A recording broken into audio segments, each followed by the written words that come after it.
I think probably like a lot of people of my background or age, I think I probably was very fortunate and I fell into PR. I think I graduated in 1989 and I was, I was studying history and politics.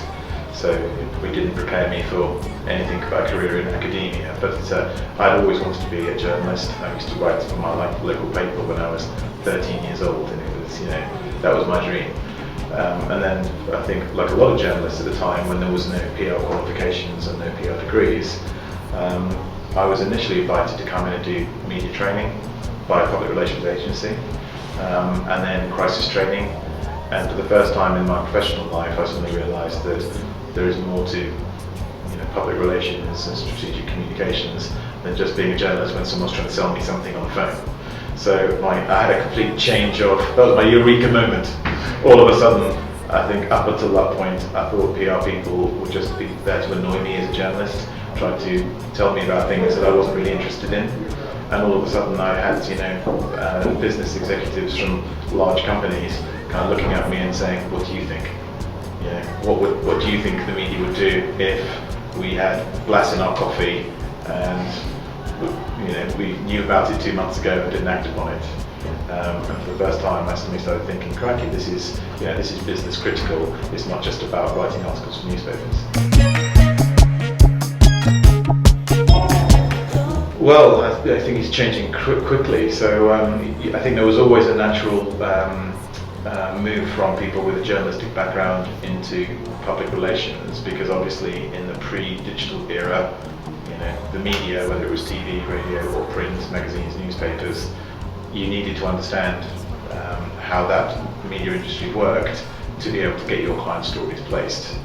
Of course, that required people with journalistic skills as well as communication skills. In the last 10, 15 years, of course, now with the decline of print media, we need people who understand, social digital, and so we need to understand people who really get mobile communications, peer-to-peer communications. We need them to be able to understand how you measure those communications and how you show the impact of one tweet above another. We need people who can help developers and work with developers to build apps for our healthcare clients. So the skill sets required from agency is we are the breadth of talent that we look for now has probably never been so great. Good news, and it is good news, is I think if you ever see sort of Mad Men on television, and Madison Avenue and all that kind of sex and glamour of the 1960s, and it went right through, I think, until almost the end of the last century. But one thing I'm absolutely convinced about, and I think this is true today as it was at any time, is we are living in the era of earned media. Even advertising agencies now have accepted the basic truth that you recommending a restaurant to me is better than me reading about it in an advertisement. So the good news for people like yourselves is this is the era of earned media, and therefore never have hopefully the skills you guys are learning being in greater demand. Slightly different question, I think, in the context of what does that mean for PR agencies? Because I think I used to believe that PR agencies would win the battle. If earned media was king, would this be the golden age of PR agencies? I'm beginning to question that, simply because I think the more kind of conferences I go to and the more advertising people I've got to, advertising agencies are reinventing themselves incredibly quickly. It's interesting, they're presenting PR stories as their work. They're all talking earned media. And so I have no doubt that the good news is earned media is king. Whether PR agencies will win the battle for earned media is a difficult question.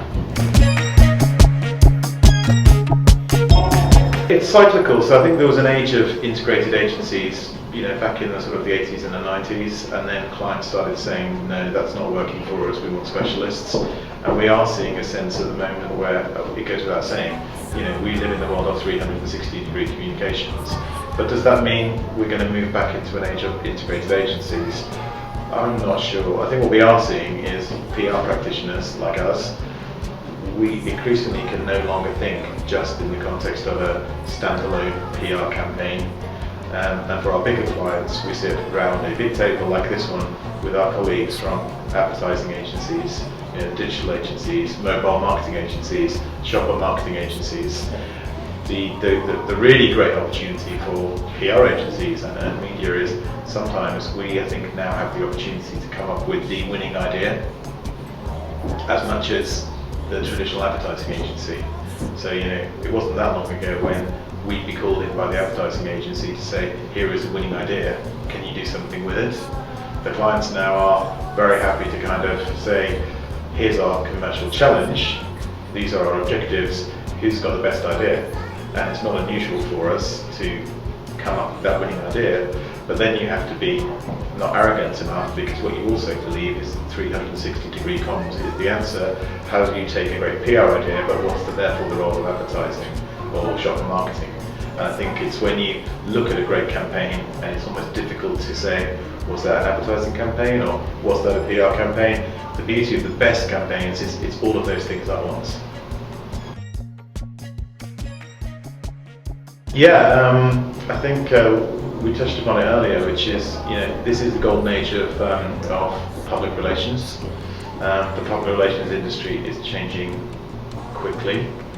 The challenge for you guys is, maybe graduates of like the 1980s, 90s wanted to go into advertising agencies.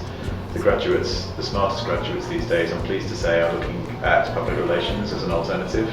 That means the talent pool is getting ever bigger, and therefore, is this a good thing?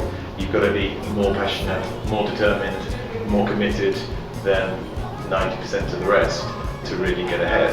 So how do you do that? And if you're going through, believe me, 500 graduate applications, what do I look for? It's simple. I look for one, do they have an academic background? It doesn't have to be the best universities in the world, but have they at least shown they can learn things quickly? B, have they shown any degree of, commitment or aptitude for what we do? And that could be, have you worked on a local newspaper? Have you written for a magazine? Do you do social media? Have you done an internship? Have you done work experience? If you can tick those boxes, that immediately says that you are committed and not just thinking about it. And the third one is we sometimes ask people to do like a creative writing test.